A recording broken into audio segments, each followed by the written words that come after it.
Good Friday evening, everyone. I just want to jump on here and give you a quick update on our potential for some strong to severe thunderstorms for our Saturday. I know in this morning's forecast, I mentioned that Kentucky had been highlighted in the potential for severe thunderstorms. And I said, as far south as Jamestown, could be affected by some of these storms.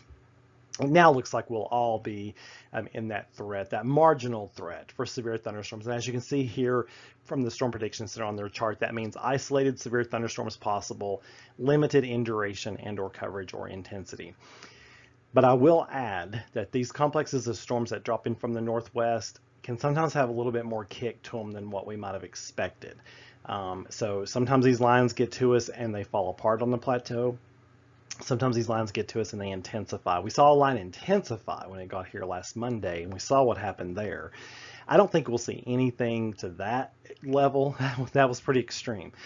But certainly some isolated reports of damaging winds and whatnot. And I'll keep a close eye on this and see the data that comes in tonight, and be able to give you a full update in the morning. We'll have a lot better handle on the situation by tomorrow morning too.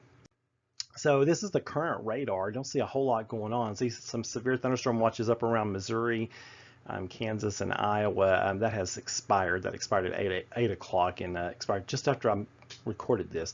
So you see more storms developing in Oklahoma. You see a few more in northeastern Missouri.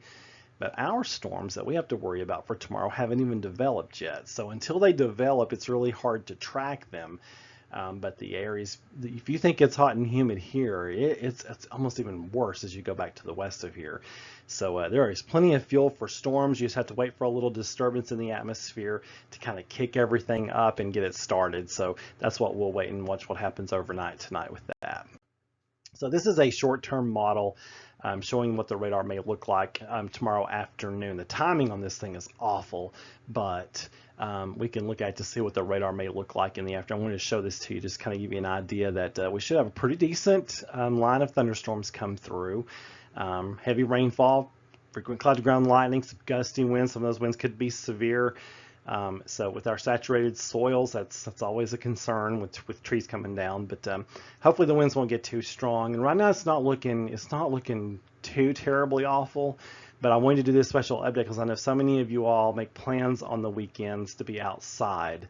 And the threat time frame for tomorrow is looking like sometime from the noon to early afternoon hours, which is the heat of the day, which could give these storms a little bit more kick. So I just want you to be aware of this. So if you're making plans for tomorrow, just make sure you need to keep an eye on the radar. Need to have substantial shelter nearby, and just be prepared just in case the weather gets a little squirrely. So I'll keep a close eye on things. I'll monitor things this evening and see the new data that comes in, and then I'll give a full update in the morning. I'll keep you all updated and keep you posted. You just keep it right here to meteorologistmark.com.